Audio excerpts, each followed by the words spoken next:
여러분 안녕하십니까? 백운기입니다. 탄핵은 이루어진다. 온 국민이 기다려왔던 그날이 이제 이틀 앞으로 다가왔습니다. 미치광이 반란 속에 윤석열이 그동안 어디에 처박혀 있었나 궁금했는데 저렇게 최후 진술을 준비하고 있었군요. 개소리, 헛소리, 잡소리입니다. 개가 짖어도 열차는 갑니다. 탄핵 열차는 이미 출발했고 이제 종점이 보입니다. 14일 토요일 오후 5시 윤석열은 탄핵될 것입니다. 민심의 쓰나미를 막을 수 있는 것은 아무것도 없습니다. 한동훈 대표마저도 이제 탄핵 말고는 방법이 없다고 무릎을 꿇습니다. 토요일 오후 5시 국회 앞에서는 어느 때보다 우렁찬 애국가가 울려 퍼질 것입니다. 생방송 대한민국 생각하면서 백운계 정치 1번지 출발합니다. 날씨도 많이 춥고 또 국회 앞에서 집회하려면 힘도 내시고 그러셔야죠. 순살 장어탕 소개해드립니다. 속도 든든히 하고 마음도 더 든든히 해서 이 힘든 시기 더 힘내서 잘 싸워보자는 의미에서 이번 주 정어리몰 상품으로 선정했습니다. 벌써 4차 생산해서 판매하고 있는 상품입니다. 그만큼 여러분들이 인정해 주신 제품인데요. 정어리TV에 새로 오신 분들 또 새로 구독하신 분들 아직 맛보지 못하셨다면 강추하는 제품입니다. 그리고 정어리TV 개국 1주년을 맞이해서 정어리몰이 이벤트를 하나 마련했는데요. 바로 정어리몰 포토 리뷰 콘테스트입니다. 정어리몰에서 상품을 구매하고 상품을 받으신 다음에 리뷰를 쓰시는데 받아보신 상품의 사진을 찍거나 또 맛있게 드시는 장면을 포토 리뷰로 남겨주시면 우수 리뷰 선정해서 1등은 순금 골드바, 2등은 순은수저 세트, 3등은 극세사 겨울이불 세트 이렇게 드립니다. 다양하게 준비했으니까요. 많이 참여해서 잘 받으시기 바랍니다. 그리고 이번 주 토요일 지금 오후 5시가 될지 3시가 될지 모르겠습니다만 아직까지는 5시로 알고 있는데 탄핵안 표결 저희가 특별 생방송으로 준비하도록 하겠습니다. 세 분 패널 함께합니다. 윤경호 퓨처미디어 연구소장, 신유진 변호사, 최진봉 성공회대 교수 나오셨습니다. 어서 오십시오. 안녕하세요. 참나 그동안 어디 처박혀서 뭐 하고 있나 그랬는데 저런 생각을 하고 있었어요. 윤경호 소장님. 김동연 지사가 분노를 넘어서 참담하다 이렇게 말했대요. 예. 제가 딱 똑같은 생각이 들대요. 아니 저런 폐악질을 저질렀는데 저 작자를 어떻게 제어할 방법이 없나. 우리의 헌법이, 우리의 관련 법이, 우리의 제도가 이렇게 견제와 균형이라는 측면에서 볼 때 허술한 게 많았나 이런 생각이 들었어요. 또 하나 예. 한동훈 그 직전에 있었던 한동훈의 회견, 뭐 탄핵 당론 찬성. 왜 꼭 한 발 뒤늦게 지난 7일 그렇게 국민을 허탈하게 만들어 놓고 이제 대세 여론에 밀리니까 민심의 굴복을 하면서 이렇게 꼭 한 발 늦게 이 두 가지 그래서 오늘 참담하다 이런 생각이 계속 들었습니다. 원래 어려운 일이 일어나 봐야 사람 됨됨이를 알 수 있는 법 아닙니까? 자, 윤석열 담화라는 것을 발표를 했는데 제가 듣기에는 최후 진술로 들렸습니다. 이제 법의 심판대 앞에 서야 되고 본인이 뭐라고 이야기할까 참 궁금했는데 오늘 하는 걸 보면 너는 사람이 아니구나. 너는 개, 돼지만 또 못한 자구나. 그런 생각이 들었습니다. 어떻게 국민 앞에 죄송하다는 말씀 한마디 안 하고 지가 잘했다고 이야기를 합니까? 예끼! 담화를 들어보기는 들어봐야 되는데 담화 듣는 동안에 막 심장이 울렁거리고 막 혈압이 오른다고 하시는 분들이 많아서 그걸 저희가 감안해서 편집을 했습니다. 꼭 들어봐야 될 부분만 한번 좀 들어보는데 한번 들어보시죠. 탄핵 남발로 국정을 마비시켜 온 것입니다.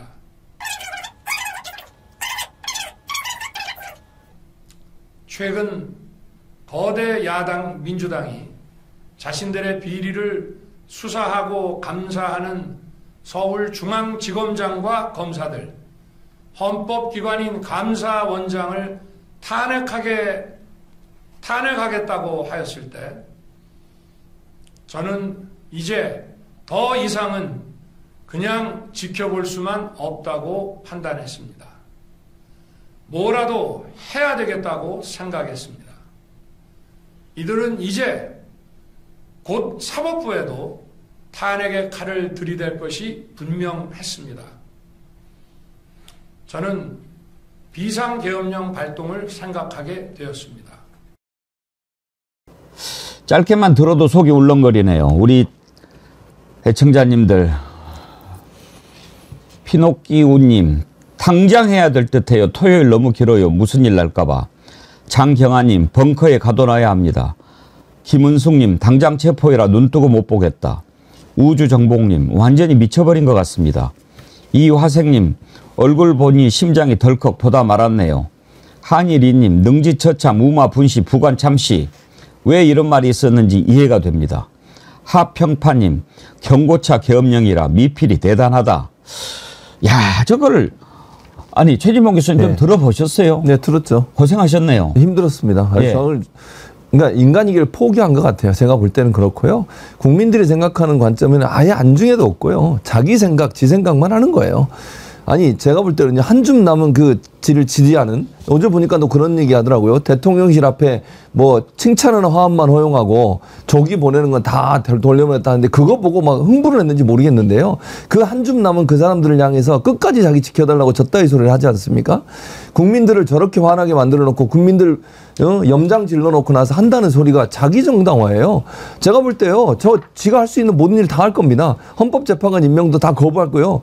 김건희 특검법 이번에 통과되면 또 거부할 겁니다. 남은 권한, 할 수 있는 권한 다 하겠다고 하니까 지금 당장 끌어내려야 돼요. 저 위험한 인물이 아직도 대통령이라는 직책을 갖고 있는 것이 얼마나 위험한지를 실제적으로 볼 수 있는 담화였고, 생각을 해보세요. 모든 책임을 지금 다른 사람한테 다 돌리잖아요. 본인 책임 하나도 없대요. 아니, 계엄을 선포한 게 정당하다는 거예요. 자기는 잘못한 게 없다고 얘기하는 저 인간을 보면서 국민들은 어떤 생각이 들겠습니까? 국가를 이렇게 나락으로 떨어뜨려 놓고 국민들을 이렇게 화나게 해놓고 나서 한다는 소리가 나는 정당하다? 뭔 소리 하는 거예요, 지금? 도대체 참 나 어처구니가 없기도 하고, 지가 대가리가 나빠가지고 내란을 실패해놓고 마치 국민 생각해서 2시간밖에 안 한 것처럼 그렇게 얘기를 하더라고요. 신의준 변호사님. 네, 맞습니다. 게다가 지금 자신의 행위가 통치 행위이기 때문에 사법심사의 대상이 되지 않는다고 하고 있는데 전혀 그렇지가 않습니다. 저는 그 얘기 들었을 때 누가 네. 생각이 났냐. 윤상현이 생각이 났어요. 네. 아, 이 자들은 서로 내통하고 있었구나. 이런 논리를 개발하고 있었구나. 그런 생각이 확 들더라고요. 네, 맞습니다. 어제 그 얘기 했잖아요. 지금 윤상현도 그런 얘기를 하면서 국회의장이 그런 이야기를 하면은 역사의 기록에 남는다라고 하니까 오히려 국회의장을 향해서 판례 공부를 하라고 하는데, 윤상현이야말로 정말 판례 공부를 해야 되고 판례 이전에 한글 공부를 해야 됩니다. 이게 통치 행위라 하더라도 국헌 문란의 목적을 위해서 행하여진 경우에는 사법심사의 대상이 됩니다. 아니, 그 한 줄 자체를 이해를 못하나요? 읽지를 못하나요? 통치 행위라 하더라도 국헌 문란의 목적 달성을 위해서 행하여진 경우에는 사법심사의 대상이 된다. 그렇다면 이것은 내란죄로 처벌된다는 이야기입니다. 그런데 이것을 어찌 통치행위 의무로 사법심사의 대상이 되지 않는다, 이렇게 이야기할 수 있는지 도저히 그 지능이 의심스럽습니다. 윤경호 소장님, 참 말도 안 되는 말을 평론한다는 것이 이렇게 힘든지 몰랐어요. 그러니까요. 제가 오늘 하필 저 담화를 보고 와서 방송을 해야 되는 게 너무 곤혹스럽다. 가서 계속 그냥 분노만 표출하고 흥분만 하고, 이게 아마 지금 국민은 저희가 말씀드리는 이거보다 한 10배, 100배 더 흥분돼 있고 더 지금 분노하고 계실 텐데, 제가 뭐라고 얘기를 드려야 될지. 그래서 저는 이런 미치광이 하나가 대통령이라는 자리에 있고, 또 아까 윤상현을 얘기했습니다만 그런 자들이 선출직이라는 이유로 국회의원 자리에 있을 때 그런 망언, 망동, 진짜 뭐 지들이 말하는 것처럼 폐악질 이런 거 했는데 그걸 끄집어 내리는 제도가 우리 이거밖에 없나? 대통령한테 탄핵밖에 없나? 국회의원한테는 그나마 국민 소환이라는 거 없잖아요. 그걸 어떻게 우리가 제도적으로 보완을 할 수 있을까? 왜냐? 앞으로 이런 미치광이 같은 자들이 또 나타나지 않으리라는 보장이 있습니까? 만약에 또 이런 자들이 저런 자리에 앉을 경우에 어떻게 견제와 균형이라는 민주주의 제도를 완성하게 나가기 위해서 견제와 균형이라는 제도적인 보완을 할 수 있을까? 그걸 저는 계속 고민을 해야 된다는 생각이에요. 이만화님이요. 담화한다고 그래서 하야한다는 줄 알았더니 개소리를 하네요. 저런 개소리도 못하게 빨리 탄핵해야 합니다. 토요일이 아니라 당장 1분 1초도 기다리기가 힘들어요. 저도 그런 생각이 들었습니다. 저거 정말 1분 1초가 급한데, 그런데요, 이제 그 시간을 이렇게 쭉 가지고 지켜보다 보니까 유익도 있더군요. 이자가 얼마나 정신이 온전하지 못한 것인지, 그리고 이렇게 정신이 온전하지 못한 놈들하고 같이 내통했던 자들이 어떤 놈들인지, 이자가 어떤 짓을 저질렀는지 하나하나 다 나오지 않습니까? 물론 탄핵 다음에 더 나올 것이 있겠지만 이런 것을 좀 확실히 알고 탄핵을 하는 것도 방법이겠다. 이런 것은 좀 유익이 아닌가, 그런 생각이 들었습니다. 문상돌님, 씨발 아침 먹은 거 다 토했네 그러셨는데 욕하지 마세요. 제가 할게요. 그런데 아까 참 듣고 힘드셨지만 이 말은 또 한번 들어봅시다. 뭐라고 얘기를 하냐면, 자기가 실패해서 내란 실패한 거 아닙니까? 다 나오지 않습니까? 몇 차례나 전화해서 야 빨리 국회의원 끌어내, 이렇게. 참 내가 자꾸 이렇게 욕이 나오려고 그래가지고. 못된 짓을 했던 자가 마치 자기가 국민 생각해서, 그리고 뭐 한번 들어봅시다.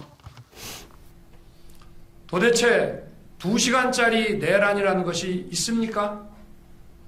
질서 유지를 위해 소수의 병력을 잠시 투입한 것이 폭동이란 말입니까? 하루가 멀다 하고 다수의 힘으로 입법 폭거를 일삼고 오로지 방탄에만 현안되어 있는 거대 야당의 의회 독재에 맞서 대한민국의 자유민주주의와 헌정 질서를 지키려 했던 것입니다. 자, 신유진 변호사님. 네. 지금 제가 딱 저걸 들으면서 네. 아, 네가 지금 최후 진술을 준비하고 있구나. 그리고 이제 저런 논리로 이제 헌법재판소에서 따져보려고 하는 것 같은데 네. 법률가께서 네. 좀 평가 좀 해 주십시오. 지금 도대체 2시간짜리 내란 행위가 어딨냐라고 하는데, 국헌 문란 목적이라고 말씀드리지 않았습니까? 이거는 헌법에 의해서 국가 기관의 기능을 불가능하게 하는 것입니다. 그런데 이 목적, 정말 국회를 아예 무력화시키고 불가능하게 했느냐? 목적 달성 여부는 내란죄 성립에 영향이 없습니다.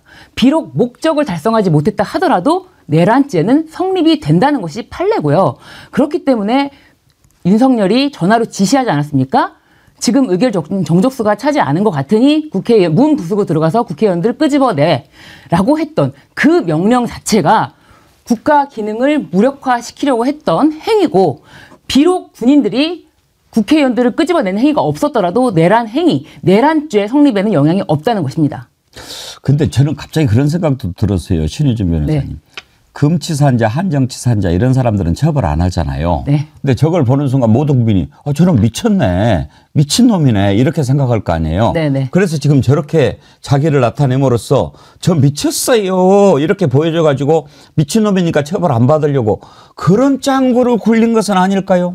저도 그 부분을 사실 생각했습니다. 네. 이게 이렇게 되다가는 온전한 정신으로 구치소에 가느니 차라리 나 미쳤다 그러고 병원으로 갈까? 그런 속셈인 걸까? 할 정도로 정신이 온전치 않다. 진짜 이러다가는 나는 정말 정신이 온전치가 않아서 했던 행위고 기억이 나지 않는다. 더 이상 기억할 수 있는 것도 없다라고 하면서 병원행을 가려는 속셈일까 하는 생각도 저도 했는데, 앵커님께서도 그 생각을 하셨다니까. 예. 이건 도저히 정상적인 사고로는 이해할 수도 없고 지금도 이렇게 생각하고 있다라는 것이 더더욱 국민들에게 충격과, 그리고 아직 내란 행위가, 이 계엄 행위가 완전히 종료된 것이 아니구나 하는 불안까지 더 가중되는 거예요. 이 미치광이가 지금 그 자리에 있다는 자체가 국민들의 불안을 지금 현재 상황으로 인식되게 하고, 이거를 탄핵을 시킨다는 것만으로도 부족하다. 왜냐하면 탄핵이 되어도 본인이 직무만 정지되었지 그대로 편하게 집안에 앉아서 전화 통화할 사람 다 하고 만나고 싶은 사람 다 만나지 않겠습니까? 그렇기 때문에 하루빨리 이자를 체포해서 구속해야 된다. 탄핵과 구속은 별개거든요. 지금 막 험한 말이 나오려고 그러니까 우리 목사님은 이따가 말씀을 듣도록 하고 참 목사님한테 그럴 수는 없고 윤경호 소장님 정말 저 미친놈 아닙니까? 뭐 저 미쳤거나 약 먹었거나 그러지 않고 어떻게 저런 판단을 하고 저런 얘기를 하죠? 형사범죄를 저지른 놈이 감옥이 아니라 정신병원에 저는 가야 됩니다라고 변호인을 통해서 그런 가끔씩 그러니까요. 예, 예. 그런 전략 전술을 쓰잖아요. 근데 저는 아까 윤석열의 저 담화라는 걸 보면서 저걸 써준 참모들이 분명히 몇 명이 있을 거 아니에요. 있겠지요. 저걸 지금 지가 혼자 썼을 리는 없죠. 오늘은 분량도 근 10분 됐죠, 아마? 예.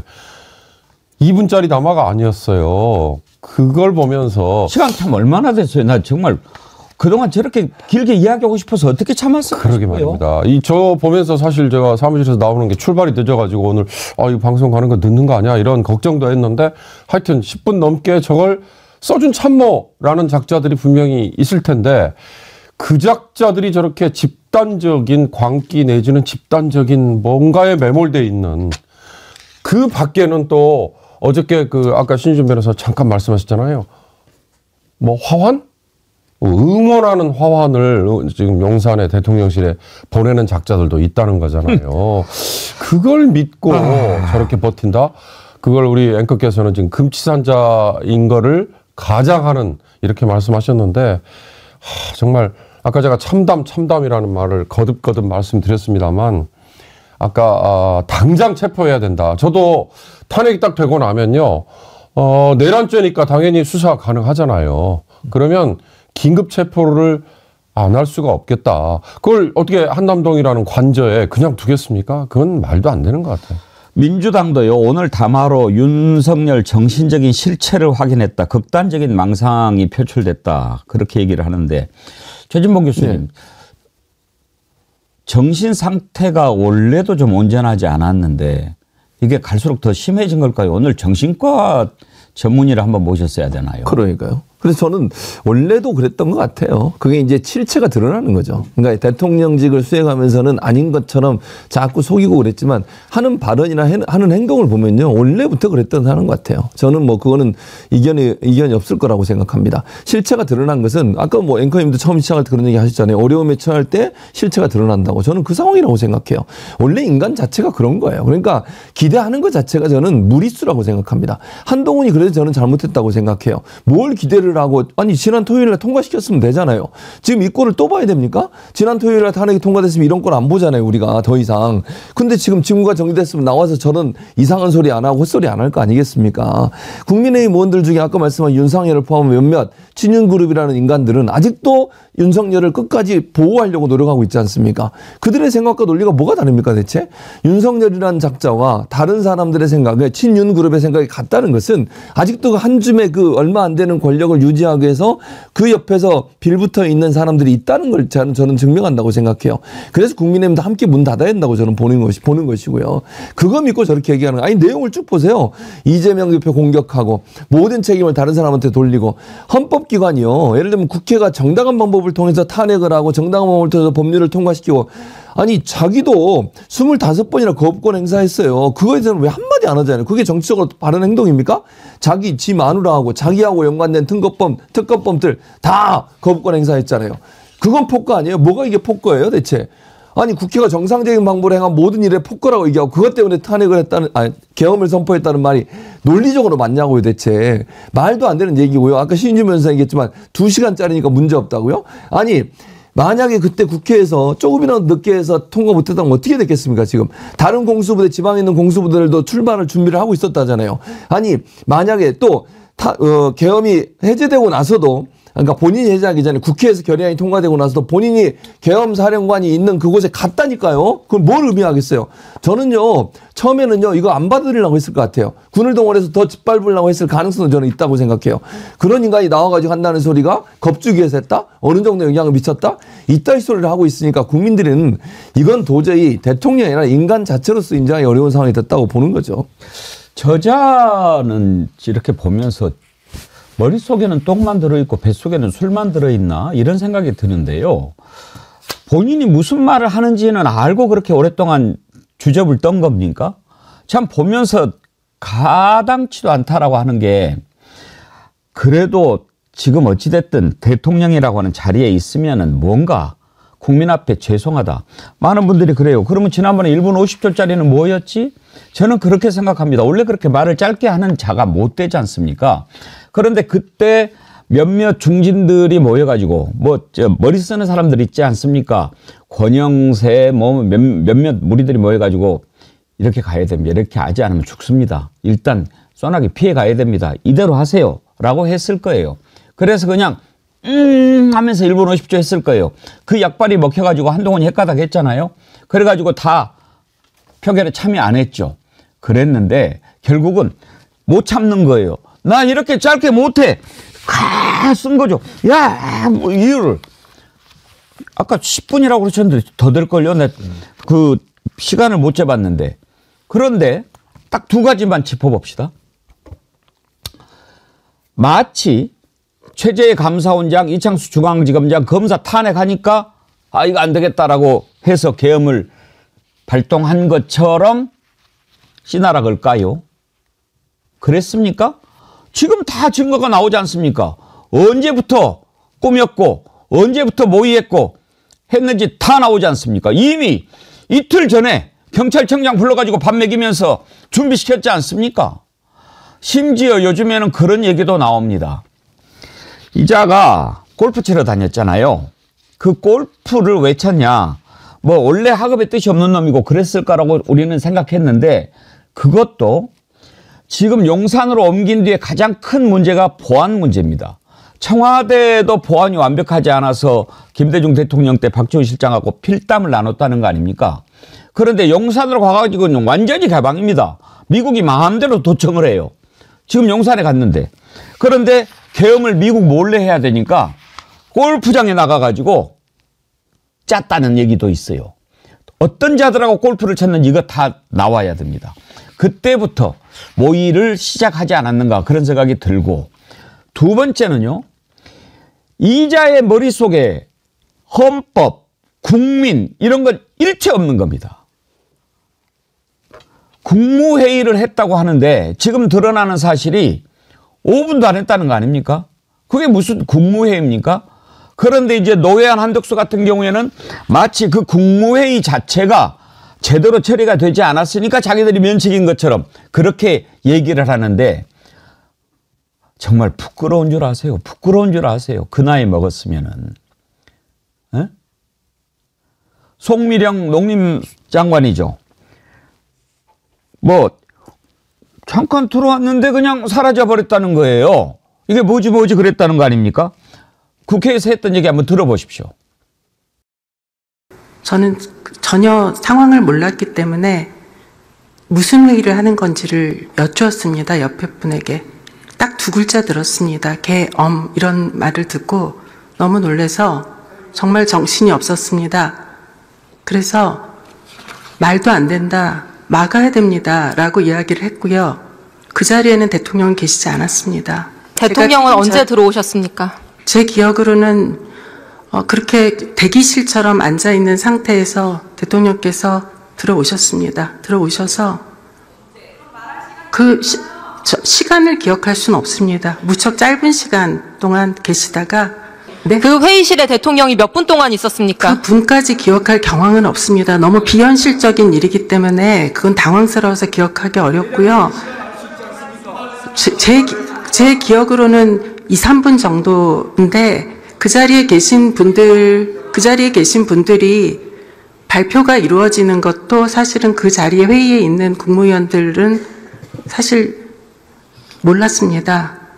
그러니까 왜냐하면 회의의 끝이 없었기 때문입니다. 그러니까 지금 회의를 마칩니다라는 선언이 없는 상태에서 잠시 들어오셨다가 나가셨습니다. 나가셨고 앉아 계신 분들이 당황해하면서 어디 가신 거냐 이런 상황에서 누군가가 휴대전화로 틀었습니다. 근데 육성이 흘러나온 겁니다.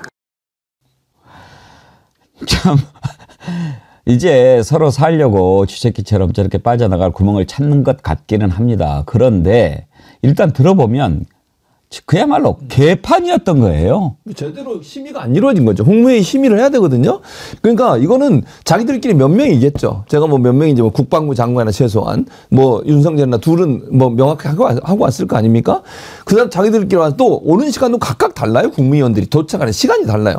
저 지금 송민영 장관뿐만 아니라 지난번에 또 보건복지부 장관도 그 얘기했거든요. 자기 늦게 왔다. 오자마자 그냥 끝나고 가버리더라. 이런 얘기했어요.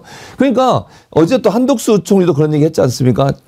무질서했고 제대로 심의가 이루어지도 않았고 국무회의라고 보기도 어려운 상황이었다. 이런 얘기를 해요. 그러면 이것도 불법이에요. 만약에 심의를 제대로 안 하고 대통령이 지 맘대로 했으면 이것도 법적으로 처벌받아야 되는 문제라고요. 그러니까 그냥 형식적으로 하는 거예요. 형식적으로. 그냥 언제 올 때 와. 오든지 말든지 관심도 없어. 자리나 채워. 그러면 저는요, 모르겠어요. 말은 저렇게 하지만 실제적으로 그 자리에서 일어나서 안 됩니다라고 얘기했어야 되는 거 아닙니까? 막으려고 노력이라도 했어야죠.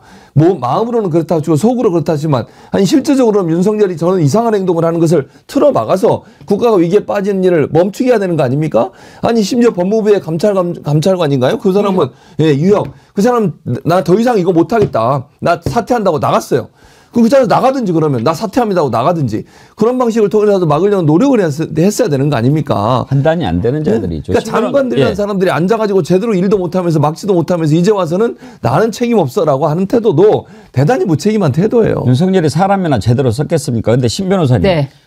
국무회의를 제대로 안 거치고 계엄령 발동하면 그거는 법률 위반이죠. 법률 위반입니다. 헌법 위반입니까? 법률 위반입니까? 헌법 위반입니다. 예. 그리고 위헌이고요. 그리고 무엇보다 지금 한덕수 총리가 굉장히 문제인데 이자는 마치 국무회의를 걱정하는 마음을 전달하려고 열었다라고 하는데 이게 정족수를 일단 충족시키지 못한다면은 이 국무회의 자체가 성립되지 않는다는 것도 알고 있었고 윤석열이라는 자가 정족수 11명을 채우기 위해서 계속 숫자를 세고 있었다고 합니다. 그렇다면은 오려고 하는 국무위원도 막아야 될 판에 국무위원들한테 계속 연락을 해서 오도록 종용을 한 거예요. 그렇다면 이 한덕수 이자는 내란죄 중요 임무 종사자로밖에 볼 수가 없습니다.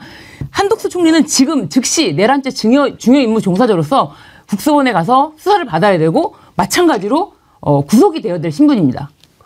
아마 짐작컨대 지금 국무회의에 뭐 불법, 뭐 적법성 이런 거 따지기 전에요. 이완규 법제처장, 그리고 이상민 행안부 장관 전, 그리고 김영현 국방부 장관 이들을 안가에 불러서 따로 사전에 통보도 하고 협의도 했다는 거잖아요. 그러니까 짐작컨대 이완규나 그리고 조태용 국정원장도 국무회의 그 대접견실에 있었다는 증언이 일부 있지 않습니까? 그러니까 국무위원으로서 정족수 11명을 채우는 것 이외에 다른 자들이 누가 거기에 있었는가 이것도 규명이 돼야 되는 거고. 문제는 대통령실에 국무회의를 여는 국무회의실이 따로 있음에도 불구하고 대접견실에서 뚝딱 해치우고 말았다는 그런 점부터 이미 이걸 뭐 적법성, 위법성을 따지는 거는 저는 의미가 없다고 보는데 문제는 자, 토요일에 윤석열을 탄핵을 시키면 직무대행이 한덕수 국무총리가 된다? 근데 지금 신 변호사님이 깔끔하게 정리하셨잖아요. 한덕수조차도 내란 동조 내지는 참여자죠? 중요 임무 종사자. 중요 임무 종사자. 나머지는요. 그러면 서열 순서대로 최상목 경제부총리가 그다음에 조규홍 복지부 장관이 지금 사회부총리잖아요. 그러면 이 자들이 대행을 그대로 할 수 있다? 이런 점에서 이게 정말 앞으로의 처리, 앞으로의 대처, 앞으로의 이 보완 이게 앞으로 우리한테 정말 큰 일이구나 걱정입니다. 그나마 국회에서 이 국무회의 중에 목소리를 반대라고 정말 직접적으로 낸 사람이 누구냐 한번 손들어 봐라. 반대. 가만히 있는 게 가만히 속으로 반대가 아니라 목소리를 내서 반대한 사람이 누구냐 손들어 봐라 했더니 손을 든 사람이 최상목 경제부총리 그리고 조태열 외교부 장관 이 두 자는 목소리를 내서 반대라고 얘기했다는 거예요. 예. 네. 근데 문제는 한 가지 짚고 넘어가야 될 게 국무회의는요. 헌법상 이건 자문기구예요. 예. 의결을 아무리 해도 지금까지 국무회의에서 안건이 부결된 전례가 없어요. 근데 의견만 표시하는 것뿐이에요. 의견 표시를 심의를 하는 거잖아요. 예, 심의. 이 상황이 위헌적이라는 의견 표시를 못하면 국민의원 하면 안 되죠. 안 되죠. 네, 물론. 지금 계엄이라는 것 자체에 대해서 지금 말이 안 된다라는 말 자체를 입 밖으로도 못 냈다면 국무위원을 하면 안 된다는 것입니다. 이게 뭐 찬성과 반대 투표를 하는 그런 절차가 있고 없고의 문제가 아니라 국무위원으로서 이게 어떻게 자기 자신의 자리를 보전한다거나 이 상황이 뭐지 하고 이렇게 어리둥절해하고만 있을 상황이 아니지 않습니까? 적극적으로 정말 대통령을 몸으로라도 막지 않았으면은 이건 국민의원 할 자격이 없다. 이런 말씀 드리고 싶습니다. 저 미치광이하고 생각을 같이 하는 자도 있어요.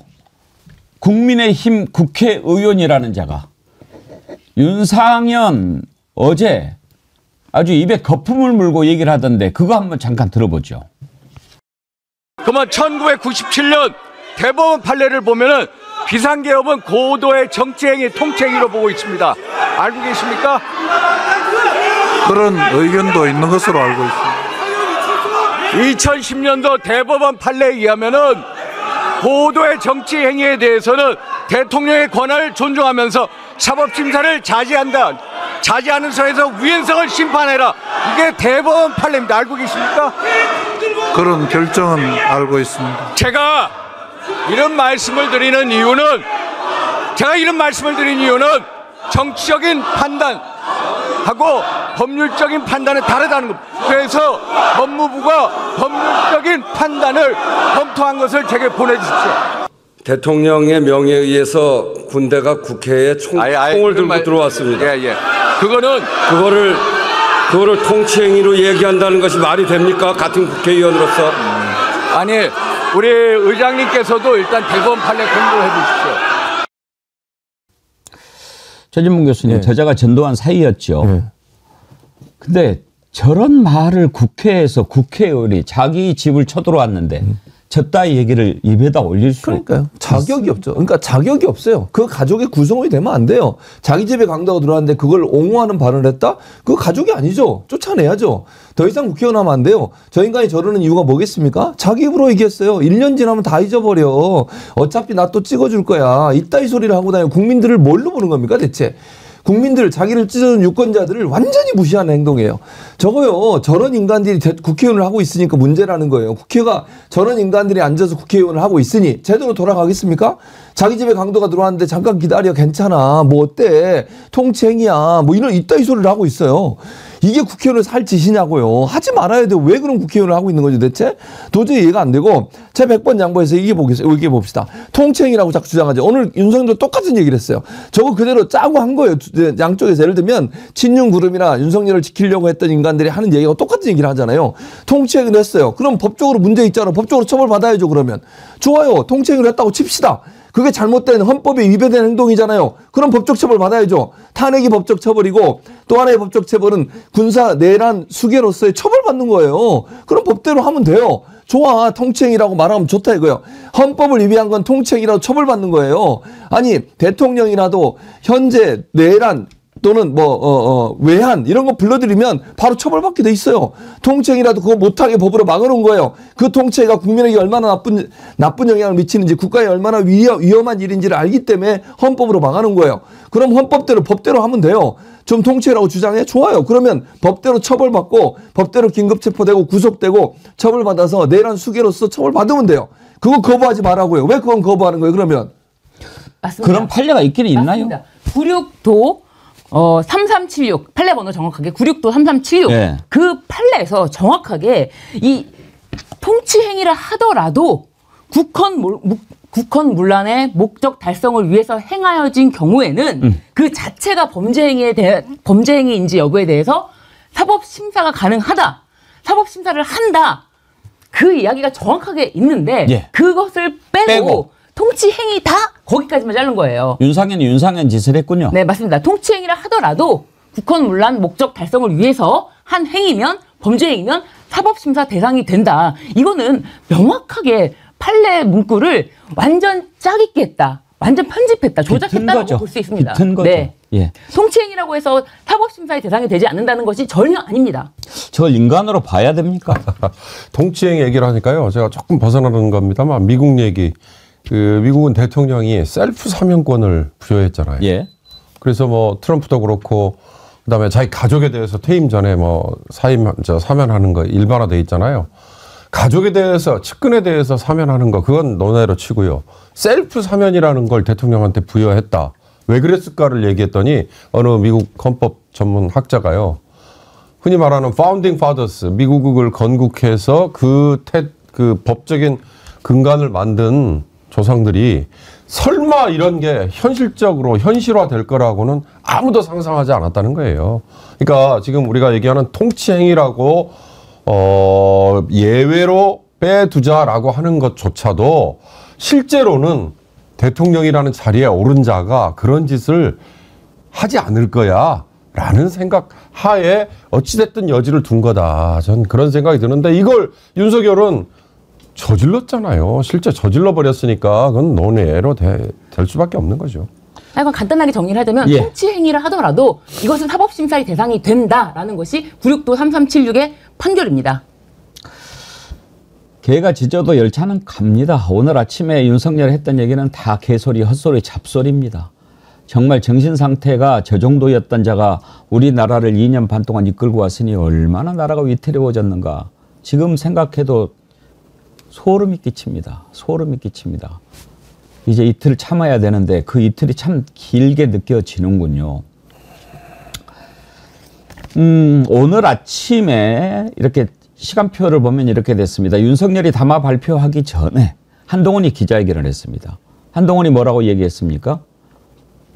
나하고 이렇게 자동차 하야를 뭐 이렇게 임기 퇴진하기로 했는데 안 하기로 했다. 이제 방법이 없다. 근데 이제는요 확실하게 얘기를 해야 되는데 기자들이 물어볼 때까지 탄핵 두 글자를 입에 올리지를 못해요. 뭐 지네 아버지 이름인가? 근데 결국은 이제는 뭐 방법이 없다. 조속한 직무집행정지 해야 된다. 이렇게 해서 탄핵 표결에 국민의힘 의원들 참석하도록 하는 것이 맞다. 이렇게 이야기를 했어요. 그 뒤에 윤석열이 담화를 했습니다. 그 다음에 한동훈이 다시 이제 나와서 탄핵 찬성이냐 그렇다라고 얘기를 했고 의원총회에서도 얘기를 했는데 의원총회가 또 난리가 났어요. 이철규 이런 자들 있지 않습니까? 한동훈 이야기하는데 막 삿대질하고 막 이야기하고 일어나서 아니 아직 뭐 진실도 밝히지 않는데 뭐 이럴 수 있느냐. 일부에서는 막 한동훈 얘기하는데 야 이런 소리도 하고 정신 나간 놈들 아직도 많이 있습니다. 그렇지만 이미 뚝은 무너졌고 지금요 밝힌 사람만 5명이죠. 그런데 오늘 또 이렇게 됐으니까 이제는 뭐 셀 것도 없이 다 정리가 됐습니다. 이제는 시간 문제인데 기도하는 심정입니다. 토요일 오후 5시까지 이 미치광이가 정말 미친 짓 하지 않도록 지금 당장 어떻게 긴급 체포해야 되는데 그게 좀 안타깝긴 합니다만은 기도합시다. 오늘 아침에 한동훈 얘기 들어보죠. 대통령은 군 통수권을 비롯한 국정 운영에서 즉각 배제돼야 합니다. 대통령이 조기 퇴진 의사가 없음이 확인된 이상 즉각적인 직무 정지가 필요합니다. 더 이상의 혼란을 막아야 합니다. 이제 그 유효한 방식은 단 하나뿐입니다. 다음 표결 때 우리 당 의원들이 회의장에 출석해서 소신과 양심에 따라 표결에 참여해야 합니다. 저는 그래 줄 것이라고 생각합니다. 예. 자, 사실상 탄핵 찬성이죠? 최진봉 교수님. 뭐 그렇게 보여집니다. 물론 본인은 뭐 명시적으로 얘기는 안 했지만요. 근데 저는 마지막에 이런 생각이 들었어요. 생각합니다. 얼마나 장악력이 없으면 저런 얘기를 하겠습니까? 대표로서 얼마나 능력이 없으면 저럴까 이런 생각이 들었고 또 하나는 한동훈은 대체 판단을 제대로 하기는 하는 건가? 이제 와서 아마 이제 제가 볼 때는요. 그 지난번에 뭐 이란 이안 TF라는 거 만들어 이란 이안 만들어냈잖아요. 그거 가지고 얘기했던 것 같아요. 그러니까 대통령이 안 돼, 못 해. 제가 얘기했잖아요. 뒤통수 칠 거라고. 뻔한 일 아닙니까? 무슨 당장 발등에 불 떨어지니까 윤석열이 한동훈 불러가지고 탄핵 막으려고 그런 행동을 했는데 그걸 못 믿고 마치 진짜 할 것처럼 생각해서 그런 합의를 해주고 와가지고 한다는 소리가 질서 있는 퇴진 얘기하고 그때 얘기했잖아요. 그건 뒤통수 제대로 맞은 거예요 오늘. 그러니까 자기도 이제 더 이상은 안 되겠구나 생각했고 그래서 아마 이 합의가 깨지니까 윤석열이 그런 담화를 한 거고 이런 시간순위 그런 것 같아요. 한동훈이 와서 압박해서 이러한 이안 갖다 놓고 뭐 할 겁니까? 약속하세요. 문서로 써온다 그랬잖아요. 약속 받겠다고. 문서로 지장 찍으라고 하니까 못 찍어. 이러니까 결국은 이제 와서는 이제는 안 된다 이런 얘기 하는 거예요. 이게 얼마나 국가를 더 혼란에 빠뜨리는 행동. 일주일이라는 시간 동안 국가는 더 어려움에 빠졌어요.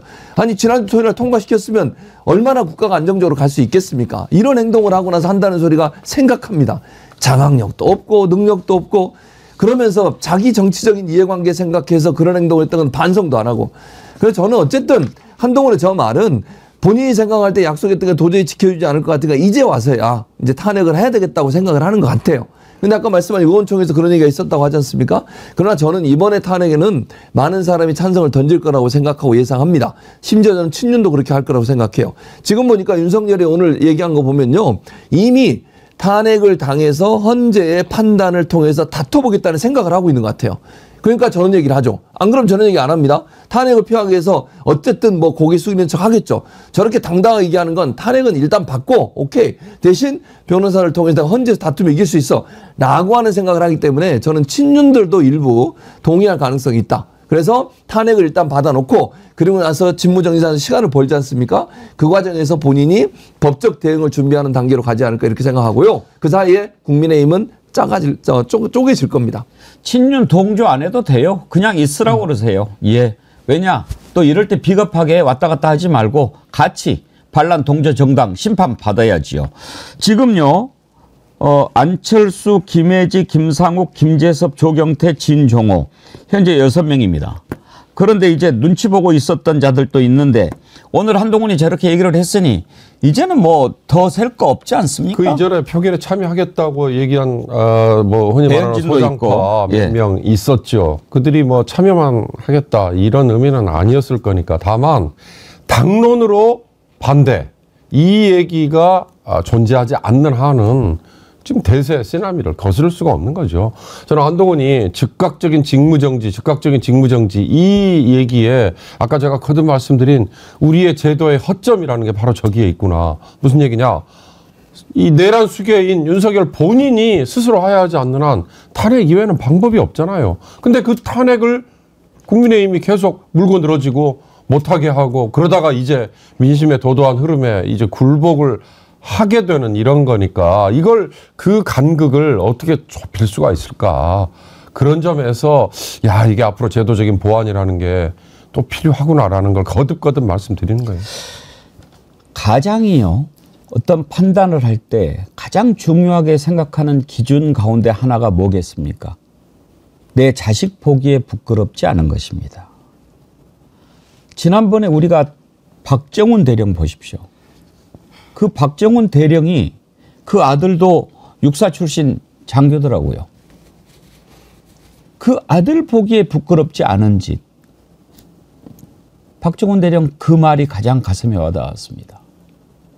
그런데 윤석열, 한덕수 이 자들은 뭐 자식이 없으니까 자식 보기 부끄럽지도 않냐 이런 말을 못하겠습니다만 지금 국민들도 이렇게 함성으로 외치지만 국민의힘 속에서 갈등하고 있는 국회의원들 자식들 보기에 부끄럽지 않아야 합니다.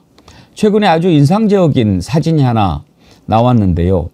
국회 본회의장에서 자녀와 주고받는 문자 이 국회의원이 누군지는 뭐 잘 모르겠어요. 그런데 거기 보면 아빠 제발 정무적 판단 좀 하세요. 내일 지나면 끝이야. 그리고 이번 주말 무조건 가결이야. 기자들이 개별 접촉 다 했고 이렇게 하니까 이 국회의원이 뭐라고 얘기합니까? 아빠가 평생 정치하면서 떠날 때 마지막 뒷모습은 아빠에게 맡겨주면 안 되겠니? 아빠는 요즘 그 고민하고 있다. 아빠에게 고민할 시간을 좀 주었으면 좋겠다. 신효준 변호사님, 괴로울 거예요. 한편으로는 저 사진을 보면서 딸도 자녀도 딸인지 아들인지 아들인지는 모르겠습니다만 자녀도 판단할 수 있는 그 판단을 고민을 통해서 해야 한다는 것이 저는 굉장히 씁쓸했습니다. 고민을 해야 되고 본인이 뭐 떠날 때 뒷모습 저는 이걸로 저 누군지는 모르겠지만 정치 인생 마지막이라고 생각이 듭니다. 지금 국민의 힘이 아니라 내란의 힘이라는 그 당명을 아예 바꾸는 간판을 교체하는 그런 모습도 화면에 보인 적이 있었는데 내란에 동조한 정당이고요. 엄연히 헌법질서 수호 의지를 상실한 정당입니다. 이런 정당이야말로 위헌 정당이고 국민에게 존재 자체가 해가 됩니다. 그렇기 때문에 이런 정당이 위헌 정당으로 해산이 되어야 하는데 안타깝게도 위헌 정당 해산 심판 청구가 정부만이 할 수 있어요. 현재. 정부가 위헌 정당 해산 심판을 지금 현재는 하지 않겠지만 국민의힘이 당명을 바꾸더라도 이 정당의 실체는 반드시 위헌 정당으로 해산되어 지금 탄핵에 반대했던 의원들 모두 내란에 동조한 죄값을 받아야 되고요. 뿐만 아니라 영원히 국회의원직을 다시 한번 누릴 수 있는 그렇게 되면 안 된다. 영구히 박탈해야 됩니다. 얼마 전에 그 얘기는 나왔어요. 엄주원 MBC 아나운서인데 아버지가 엄태영이죠. 국민의힘 의원. 아들이 그 아버지가 여당 국회의원인데 참 이런 부분에 대해서 안타깝다 이런 얘기를 했는데 그 사람인지는 잘 모르겠어요. 글쎄요. 저 동일인지 모르겠는데 11월 지난 7일에 이제 표결조차 못하게 된 다음에 한겨레와 경향신문에서 표결 불참했던 105명의 국민의힘 의원들을 일면 전면에 걸쳐서 사진을 실었잖아요. 그 이후에 제가 부산을 잠깐 다녀왔는데요. 부산에 갔더니 17명의 국민의힘 의원들 사진을 부산에 있는 신문 몇 군데서 개별적으로 그리고 경남 지역도 12명의 의원 개개인을 신문 일면에 다 게재를 했더라고요. 이게 다 그거 아니에요? 지금 앵커께서 말씀하신 것처럼 자식 보기에 부끄럽지 않느냐? 역사에 부끄럽지 않느냐? 니들은 헌정 수호 세력이냐? 헌정 파괴 세력이냐? 이거에 대해서 스스로 가슴에 발을 얹고 한번 생각해봐라. 이 개별 의원들 하나하나 과거의 이력을 따지고 보면요. 젊었을 때 학생운동을 하고 감옥에 갔던 친구들도 있고 대한민국의 민주주의를 위해서 지가 몸을 던졌다고 스스로 얘기했던 친구들도 있어요. 그런데 가장 결정적인 순간에 그 모든 지 인생을 다 송두리째 외면하고 그로부터 완전히 벗어나는 행동 하나, 이게 얼마나 양심의 가책 이어지지 않을까, 뭐 이런 것들이죠. 저는 그래서 12명, 17명, 지역마다 그렇게, 그 다음에 전국적으로 105명, 그게 아마 역사의 기록이 될 거다. 이번 14일의 표결도 이제 가부 뭐 나중에 결과가 나오겠지만 그거에 따라서 나는 헌정 수호를 위해서 이 길을 갔다. 나는 헌정 파괴에 나는 오히려 더 동조를 했다, 가담을 했다. 이게 딱 가려질 겁니다. 이미 지금 보수 신문들도 기정사실화하고 있습니다. 중앙일보 조속한 국정혼란 수습 탄핵밖엔 길이 없다. 서울신문 질서 있는 퇴진 해법은 탄핵안 자율 표결뿐. 조선일보 궁금하시죠?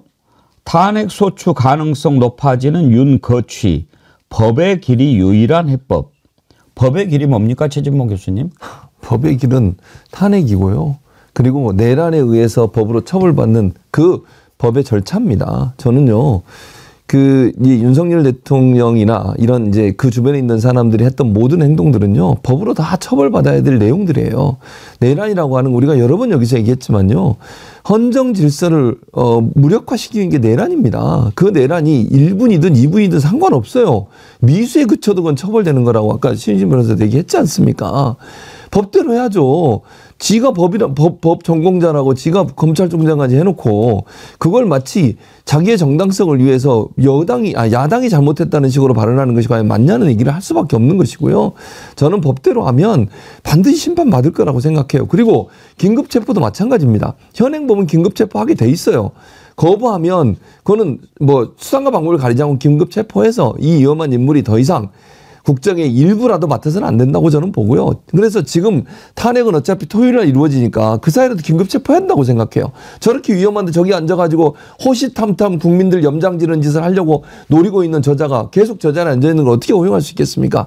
하루라도 빨리 할 수 있는 방법은 긴급 체포해서 바로 구속시키는 것밖에 없습니다. 그 염장 지르는 짓 잠시 잊으셨으니까 하나만 인사권 행사한 거 있잖아요. 그거 보십시오. 선택적으로 이상민이 사표 수리해. 그다음에 저항에서 낸 류혁 아까 저 법무부 감찰관 네. 거기는 또 얼른 사표 수리해버려. 그다음에 박선영이라는 그 반역사적인 인물을 진실화의 위원장 그런 선택적인 인사권 행사하는 거 보세요. 박선영을 왜 임명했는지는 아시죠? 헌법재판관 정영식. 네. 아닙니다. 물론 예. 둘이 뭐 제부 관계이고 예. 민희령 그러니까 박선영 위원장의 남편이 민희령 전 그거는 그 대법관이거든요. 헌법재판관을 모욕하는 일입니다. 저렇게 지금 인사권을 휘두르고 지금요 저자는 지난번에 1분 50초짜리는 완전히 기만전술이었다니까요. 쇼예요. 당장 모면하기 위해서 했을 뿐인 거죠. 그런데 이제 뭐 탄핵은 기정사실화되고 있습니다만 왜 자꾸 늦추면서 질서 있는 퇴진 운운했겠습니까? 오늘 방금 전에 지금 이제 혁신당의 조국 대표 대법원에서 징역 2년 확정이 됐습니다. 대법원에서 확정 판결이 나는 순간 의원직을 상실합니다. 대표직에서도 물러나야 합니다.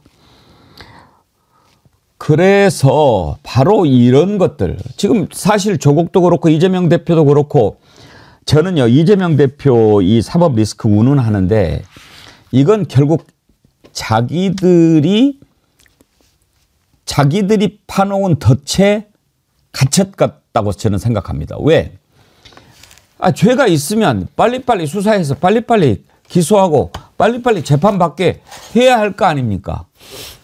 그걸 검찰이 어떻게 했습니까?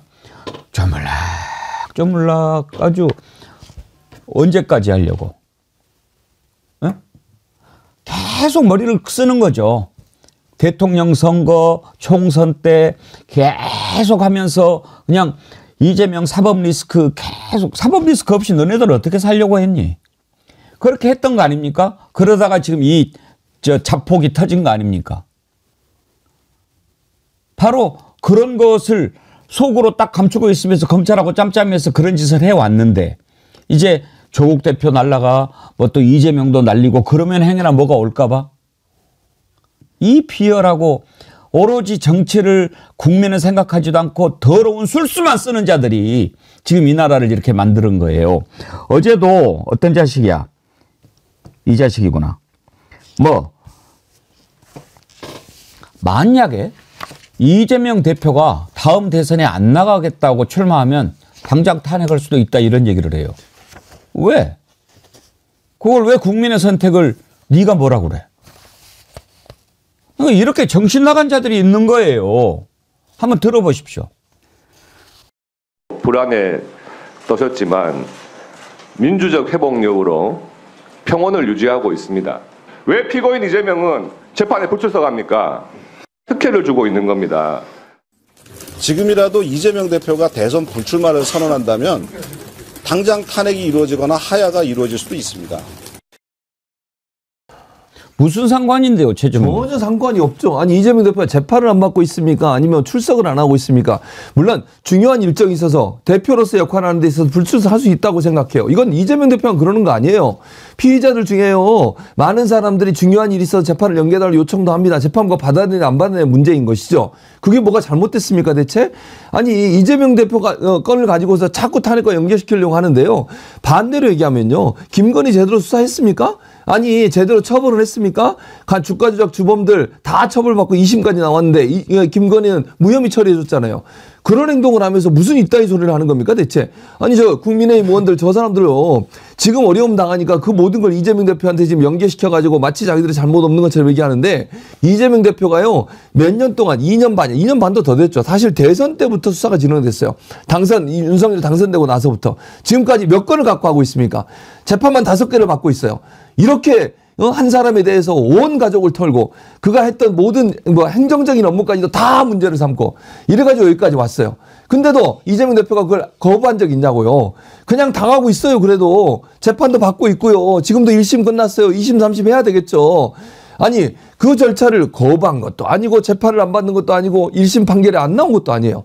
그거하고 지금 탄핵하고 무슨 상관이 있냐고요 대체. 이런 말도 안 되는 주장을 하면서 이재명 대표를 마치 탄핵과 연관돼 있는 것처럼 뭐 엮어가는 것 자체가 얼마나 불안한가.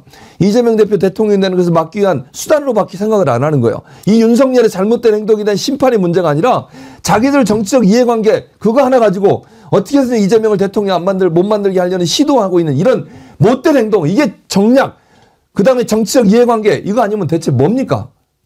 지금 이런 상황에서 아직도 친윤이 더 많이 장악하고 있는 국민의힘, 방금 전에 권성동을 신임 원내대표로 선출했다라고 하는데, 자, 이거 어떤 변수가 될까 궁금한데, 신희준 변호사님, 이제 일단 한동훈은 아침에 탄핵한다 이렇게 이야기했잖아요. 권성동은 반대잖아요. 근데 원내대표가 됐어요. 어떤 변수가 될까요? 원래 권성동으로 중진 의원들이 뜻을 모았다라고 나경원이 그런 이야기를 했고요. 배현진이 바로 거기다 대고 그거는 중진 의원의 힘, 우리 당이 중진의 힘은 아니지 않습니까? 라고 하면서 바로 반대 목소리를 냈어요. 그러니까 절대 대오를 흐트러뜨리면 안 된다. 우리가 단일 대오로 가야 된다라는 권성동의 목소리는 계속 윤석열, 정말 사실은 추경호보다 더 찐윤 중에 찐윤 아니었습니까? 권성동이 다시 원내대표로서 당을 장악한다면은 사실 한동훈 꼴은 못 보겠다. 우리가 다른 건 다 참아도 한동훈 꼴은 못 보겠다. 탄핵의 찬성 여부를 떠나서 한동훈이 설치는 꼴은 안 봐주겠다라는 것 때문에 한동훈과의 당은 쪼개지는 걸로 좀 예상이 됩니다. 오히려 윤경호 소장님, 옥석을 가리는 기회가 되지 않겠습니까? 그러니까요. 이제 이렇게 되면 다음 수순은 흔히 말하는 비대위 체제로 하기 위한 거 아니에요. 그러려면 지금 최고위원 중에 지명직을 포함해서 친윤들이 사퇴를 해버리면 비대위로 가는 거 아니에요. 지난번에 그 숫자가 그래도 좀 확보가 되지 않았나요? 뭐 3명 정도가 지금 친윤이라고 얘기하는데 그런 식의 이제 모르겠습니다. 결단? 지들 말하는 표현으로 그렇게 해가지고. 근데 진종호, 김종혁 또 몇몇 있으니까. 그러니까 지난번처럼 그 이뇨한, 김민전 대표를 무력화시키기 위한 최고위원 일괄 사퇴가 숫자는 부족해요. 부족해요. 숫자는 부족해요.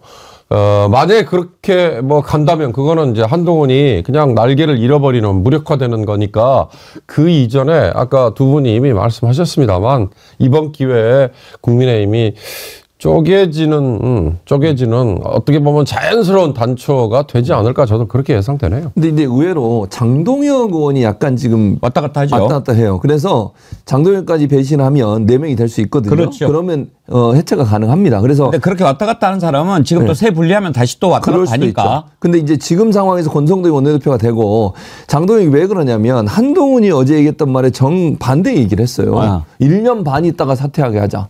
이런 얘기였거든요. 어제요? 네, 어젠가 그 전에는 탄핵하면 최고위원 그만두겠다고 하지 그러니까요. 아닙니까? 그랬던 사람이에요. 그러니까 약간 결이 다르면서 태도를 바꾼 듯한 태도가 보여서 저는 장동혁을 잘 유심 있게 봐야 된다. 이 인간이 배신하고 저쪽으로 넘어갈 가능성이 충분히 저는 있다고 봅니다. 원래 한동훈 오기 전에 친윤이었잖아요. 그랬었죠. 한번 배신한 놈은 계속 배신해요. 이 배신자는 영원한 배신자입니다. 그래서 그걸 좀 지켜보면 그러니까 지금 이제 국민의힘이 이게 쪼개질 수 있는 그런 가능성이 충분히 있다고 봅니다. 근데 문제는 누가 나가느냐예요. 이를테면 너무 잘 아시잖아요. 지금 당의 뭐 재산, 기존의 뭐 여러 가지를 감안할 때 나가는 쪽이 주류냐 아니면 비주류냐 이게 그렇죠. 어마어마한 또 주도권 싸움이기 때문에 나가는 쪽이 오히려 찬바람 위에서 고생을 해야 된다. 그럼에도 불구하고 더 필요하다면 나간다. 그럼 명분이 있어야 되거든요. 그러니까 어느 쪽이 더 명분을 쥐느냐 아니면 실리를 쥐고 버티느냐 이 또 치열한 수싸움 하겠죠. 국민 무서운 줄 알아야죠. 그렇습니다. 예. 뭐 오늘 내일 이제 상황을 좀 지켜봐야겠습니다만 제가 보기에는 이미 끝났습니다. 다만 그 안에 저 미치광이가 미친 짓 하지 않는 것 그게 가장 중요하고요. 아까 이렇게 방송 진행 중에 댓글로 뭐 용산 관저에 뭐 앰뷸런스가 들어갔다 어쨌다 막 그런 그 글을 보내주신 분들이 계셨는데 확인을 해봤는데 아직 확인되지는 않습니다. 뭐 보좌진이 극단적인 선택을 했다 뭐 이런 얘기도 하는데 우리가 이럴 때일수록 막 이렇게 그 이것저것 터져 나오는 거 확인을 항상 해야 됩니다. 그게 매우 중요한 일인데요. 근데 이제 좀 마음이 급하지 않습니까? 빨리 탄핵을 해야 된다라고 하는 가장 큰 이유가 저 미치가 무슨 짓을 할 줄 몰라서 그러는데 탄핵이 되기 전에 구속이나 긴급체포 이것은 어려울 것 같아요. 어제 그 압수수색 들어갔는데 그것도 제대로 못했잖아요, 신희준 변호사님. 압수수색 관련해서는 이제 그쪽에서 내세우는 논리는 형사소송법 110조의 그 뭐 국가의 이익을 위해서는 사실은 이거를 거부할 수 없습니다. 국가의 이익을 위해서. 근데 자신들은 국가의 이익을 위해서 이걸 거부한다. 이거 압수수색을 거부한다라고 지금 이야기를 하는 거예요. 그러니까 지금도 국헌 문란의 목적을 자기가 아니라 민주당이 하고 있다. 거대 야당이 하고 있다라고 말한 것처럼 국가의 이익을 위해서 자기는 절대로 압수수색을 허용하지 않는다라고 하지만 인신에 대해서는 이런 이야기가 없습니다. 인신에 대해서는 거부할 수 있는 법 조항이 없습니다.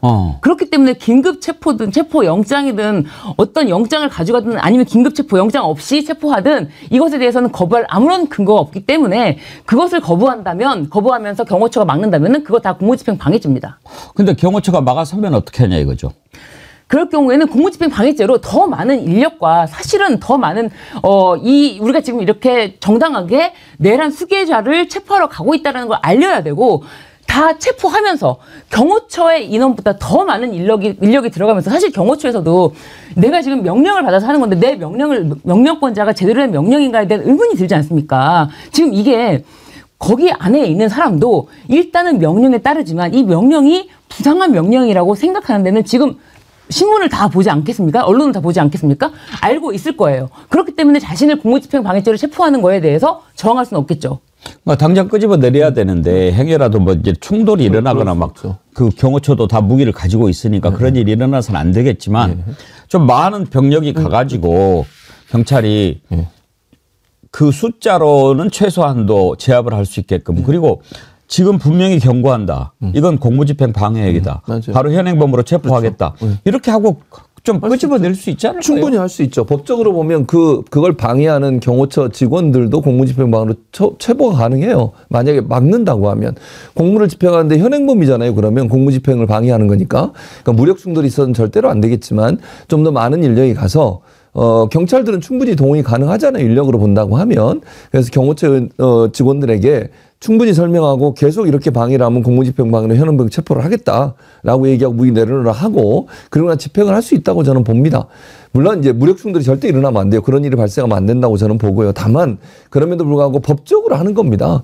그리고 뭐 신희준 변호사 말처럼 경호처 직원들도 만약에 본인들이 공무집행방해로 처벌받을 것이 현행범으로 체포될 수 있다는 걸 인지시키면 어느 정도 저는 이해하는 부분도 있을 거라고 생각해요. 지금 본인들이 물론 경호처의 직원이기 때문에 어쩔 수 없이 윤석열이라는 자를 지켜야 된다는 생각을 갖고 있을지 모르지만 법적으로 이게 문제가 있다는 걸 충분히 얘기하면 일정 부분 동의되는 부분도 있을 것 같기 때문에 인력만 충분히 데리고 가면 저는 뭐 긴급체포에 그렇게 큰 어려움 없지 않을까 이렇게 생각합니다. 근데 이게 죄송하지만 인력으로 해결해서 될 문제가 아니고요. 사실. 예. 아까 제가 법적인 구멍 말씀드렸는데 즉각적인 직무정지 시켜야 돼요. 근데 탄핵 이외에 방법이 없잖아요.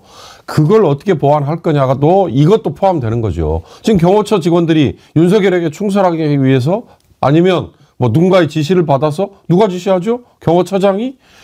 어저께 압수수색 이건 국무회의가 제대로 열렸느냐, 대접견실에서 열렸느냐, 국무회의실에서 열렸느냐 뭐 이런 거를 보기 위한 거라면서요. 그런데 정작 나중에 윤석열이 내란 수괴 수사를 위해서 압수수색하러 들어갔다. 그러면 그때도 막을 겁니까?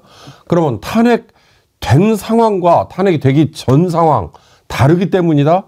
이런 아까 제가 거듭 말씀드립니다만 법적인 구멍 이걸 어떻게 메울 것이냐. 그러면 지금 지시 권한을 가진 자들이 이걸 막아라, 저항을 해라 라고 하는 이 자체를 그걸 내란 수괴에 대한 어떤 동조 내지는 뭐 이런 걸로 같이 단죄를 해야 되는 거죠. 결국 여론의 민심의 도도한 흐름이 이걸 제압을 해야지 인력 대 인력으로 가서 무력으로 그건 제가 보기엔 예. 거론해서는 안 될 것 같죠. 그런 일이 또 충돌이 벌어져서는 안 되는데 진짜 저 미친 자라서 말이죠. 기차로님 경찰 특공대 데리고 들어가라. 그리고 아까 어떤 분들은 707 부대 보내라 막 이렇게들 많이 얘기하시는데 오렌지님 대통령실 경호처분들 동작 그만. 내 아내와 내 자녀들이 지켜보고 있다. 김용현이 구치소 화장실에서 극단적인 선택을 시도했다라고 하는데 저는 그것도 쇼라고 봅니다. 그런데 이제 윤석열 이자가 미친 짓을 어떤 것을 할지 몰라서 지금 걱정인데 지금 꾸미고 있는 것 하나가 이렇게 최고 진술 준비하면서 법리적으로 한번 맞서보려고 말도 안 되는 짓을 하는 거고 또 하나는 이제 변호인단을 꾸미고 있다고 그래요. 떠오르는 이름이 뭐 김홍일, 지난번에 방통위원장 시켜줬으니까 은혜 갚아 뭐 이러는 걸까요? 그런데 지금 박성재 법무부 장관 오늘 또 탄핵이 아마 될 것 같은데 너 만약에 윤석열이가 와서 변호 맡아달라고 그러면 맡을 거냐 그랬더니 내 코가 석자라고 이야기하는데 아이고 이자야. 그거 한번 잠깐 보시죠. 그동안 너무 머리 아프셨는데. 곧 퇴임하실 건데 퇴직하시고 난 뒤에 본인이 모셨던 본인을 장관으로 만들어줬던 윤석열 씨의 변호인단에 합류할 겁니까? 우선 제 코가 석자입니다. 알겠습니다. 우세야죠 뭐. 근데 저자도 말이죠. 저는 이번에 그런 생각이 들어요. 그 안에 국회에서 오만방자하게 굴었던 자들 있지 않습니까? 아주 뭐 국회의원들 앞에서 큰소리 빵빵 치고 그 자들은 뭔가가 좀 감이 있었다고 봐요. 계엄에 대해서. 너네들 계엄만 대봐. 특히 여인영이 방첩사령관 국회에서 왜 반말하십니까? 왜 소리치십니까? 이따오로 되들었죠. 김용현이 뭐 이렇게 하고 말이죠. 그런 생각 안 드시던가요? 그런 생각이 들어요. 그러니까 계엄을 이미 염두에 두고 있었고 제가 뭐 지난번에 말씀드렸는지 모르지만 사실은 경호처장을 할 때부터 김용현은 사령관들을 모아가지고 관저에서 식사도 하고 이랬잖아요. 그리고 행안부 장관은 또 방문도 했어요.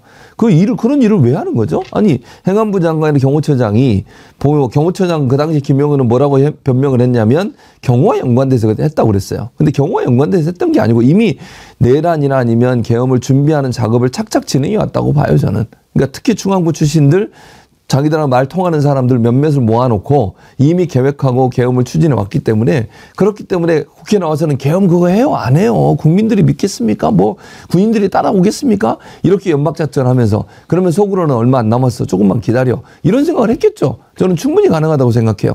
그러니까 너희들도 계엄되고 나면 끝장이야라고 하는 생각과 사상이 아니면 그런 오만방자한 태도를 보일 수 있겠습니까? 김용현한 태도를 보세요. 장관이라는 작자가 나와서 국민의 대표인 국회의원들한테 그따위 소리를 할 수 있는 겁니까 대체? 예, 이제 심판의 시간이 착착착 다가오고 있습니다. 우리가 화면 상단에 윤석열 탄핵까지 남은 시간 이제 이틀하고 4시간 52분 10초, 9초, 8초 남았습니다. 운명의 시간이 다가오고 있습니다. 그때까지 우리 함께 하시고요. 토요일 날 오후 5시에 저희도 특별 생방송으로 여러분과 함께 할 테니까요. 함께 해주시기 바랍니다. 오늘 일부 함께 해주신 윤경호 소장님, 신유진 변호사님, 최진봉 교수님 감사합니다. 감사합니다.